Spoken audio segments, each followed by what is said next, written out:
सन 2026-27च्या अर्थसंकल्पातील अनुदानाच्या चर्चावरती मागण्यांवर चर्चा करण्याच्या ठिकाणी मी खरं तर उभा आहे. अध्यक्ष महोदय, महाराष्ट्र राज्याचे लोकप्रिय मुख्यमंत्री आदरणीय देवेंद्रजी फडणवीस साहेबांनी 6 मार्च रोजी आपल्या राज्याचा अर्थसंकल्प या ठिकाणी सादर केला.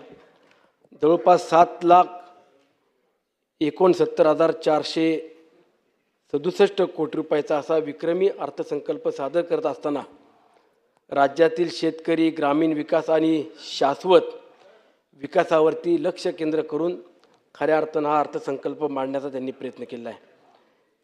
अत्यंत व्यापक आणि महाराष्ट्राला प्रगतीच्या एका उच्च शिखरावरती घेऊन जाणारा अर्थसंकल्प आहे.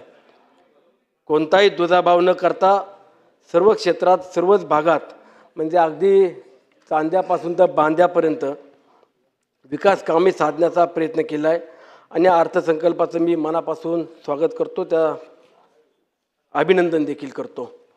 अध्यक्ष महोदय, ज्या मतदारसंघातून मी या विधिमंडळामध्ये प्रतिनिधित्व करायला येतो तो म्हणजे माझा मावळ तालुका आणि जगद्गुरू संत श्रेष्ठ तुकोबरायांची भूमी देखील श्री क्षेत्र देहू. जगद्गुरू संत श्रेष्ठ तुकोबरायांच्या जन्मस्थळ असलेल्या या देहू गावातील तुकोबरायांच्या घराचं जतन संवर्धनासाठी नव्यानं आराखडा करण्याचा देखील माननीय मुख्यमंत्र्यांनी घोषणा केली. तुकोबरायांच्याच अभंगवाणीतून धन्य देवगाव पुण्यभूमी ठाव, तेथे नांदे देव पांडुरंग, धन्य क्षेत्रवासी लोकदैवाचे, उच्चारिती नावे नामघोष. या अभंगवाणीतून नक्कीच मी माझ्या मावळच्या जनतेच्या वतीनं, सर्व वारकरी संप्रदायाच्या वतीनं राज्याचे मुख्यमंत्री आदरणीय फडणवीस साहेबांचं देखील मनापासून आभार व्यक्त करतो. अध्यक्ष महोदय, खरं तर आज गृह विभाग, कृषी विभाग, जलसंपदा विभाग, अन्न नागरी पुरवठा विभाग, पाणी पुरवठा अशा अनेक विभाग असताना खरं तर आज अध्यक्ष महोदय मी गृह विभागावरती विशेष करून या सदनामध्ये दादा ते आपल्या पुण्याच्या ज्यांनी गेले 30-35 वर्ष महाराष्ट्राच्या राजकारणामध्ये आपलं मोलाचं योगदान दिलं अशा आदरणीय आम्हा सर्वांचे नेते स्वर्गीय दादांच्या 28 जानेवारी 2026 झालेल्या दुर्घटनेबाबत मी सरकारचं लक्ष वेधू इच्छितो की अध्यक्ष महोदय, 28 जानेवारीला सकाळी 8:45च्या सुमारास बारामती या ठिकाणी दादांचं विमान क्रॅश झालं आणि अपघाती दुर्दैव असं त्या ठिकाणी निधन झालं. महाराष्ट्रातल्या प्रत्येक जनतेला या घटनेतून नक्कीच चटका लावून देणारी घटना होती.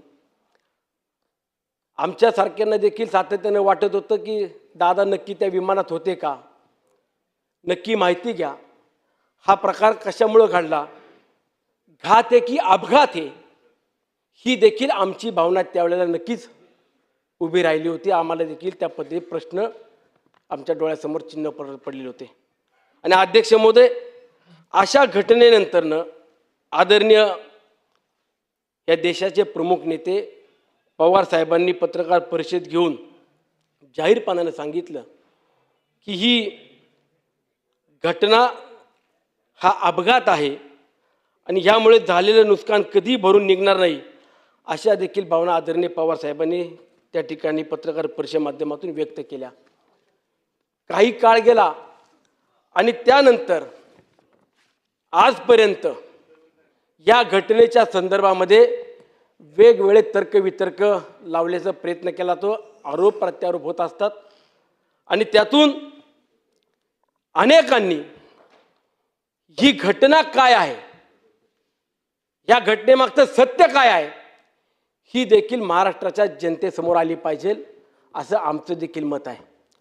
म्हणून आयत्या वेळेला किंवा आजपर्यंत जे जे वेगवेगळे विषय वेगळे मुद्दे घेऊन किंवा ज्या शंका उपस्थित केल्या जात आहेत त्यामध्ये संबंधित घटनेची तक्रार पोलीस स्टेशनला घेतली का जात नाही, आयत्या वेळेला विमानाचे पायलट कसे बदलले गेले, विमानाची टेकऑफची वेळ बदलली गेली, नक्की उशीर कशामुळे झाला, दृश्यमानता कमी असताना लँडिंग करण्याचा प्रयत्न का झाला, ज्या तपास यंत्रणा आहेत AIB असेल, DGC असेल, CID असेल, अशा वेगवेगळ्या यंत्रणेच्या माध्यमातून या घटनेचा तपास होत असताना ह्या तपासावरती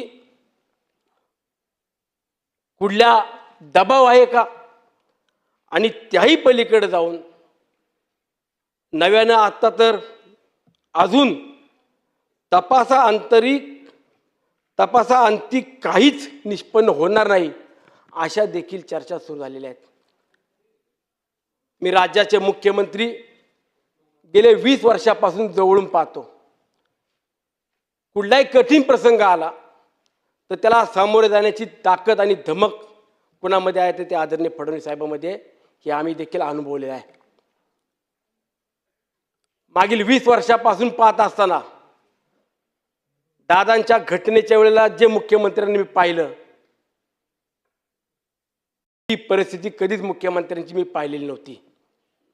आणि ह्या घटनेनंतर ज्या ज्या वेळेला आम्ही देखील शंका किंवा जे कोणी मुद्दे उपस्थित करतायत त्यावरती बोलण्याचा प्रयत्न केला तर जाणीवपूर्वक मी असेल, माझे सहकारी अनिल भाईदास पाटील असतील किंवा अनेक माझे सहकारी विधिमंडळातले आहेत, आमच्यावरती देखील आरोप केले जातात. आम्ही गप्प का आहोत, आम्हाला काय मिळणार आहे का, नक्की याच्या मागे यांचं काही षडयंत्र आहे का. आणि अध्यक्ष महोदय, एक लोकप्रतिनिधी म्हणून ज्या वेळेला आम्ही निवडून येतो त्या माझ्या मावळच्या मायबाप जनतेला देखील सुनील शेळके हा निवडून जरी दिलेला असला तरी तो चांगलं काम करी हा विश्वास आहे. मतदारसंघातले लोक बोलत नाही, आम्हाला कुणालाही बोलत नाही. कोण बोलतं? ट्रोलर. आम्हाला बोलले ठीक आहे, परंतु कठीण प्रसंगामध्ये ज्यांनी खऱ्या अर्थानं अजितदादांच्या मागे, पवार कुटुंबाच्या मागे उभं राहण्याची भूमिका ठेवली ते आदरणीय भुजबळ साहेब या ठिकाणी आहेत. प्रफुल्लभाई पटेल असतील, तटकरे साहेब असतील, मी सभागृहामध्ये जाणीवपूर्वक नावं घेतो, रेकॉर्डवरती येऊ द्या. ज्या नेत्यानं जातीपातीचं धर्माचं राजकारण केलं नाही त्या नेत्याच्या पश्चात, आमच्या अजितदादांच्या पश्चात आज जाती रंग देण्याचं काम काही मंडळी करू पाहत आहेत. हे कशासाठी? आज आम्ही सुनित्रा वहिनींना उत्तराधिकारी म्हणून पाहत असताना, राज्याच्या उपमुख्यमंत्री म्हणून त्यांचा पदभार स्वीकारला, आमच्या राष्ट्रवादी काँग्रेस पक्ष राष्ट्रीय अध्यक्ष म्हणून त्यांनी पदभार स्वीकारला.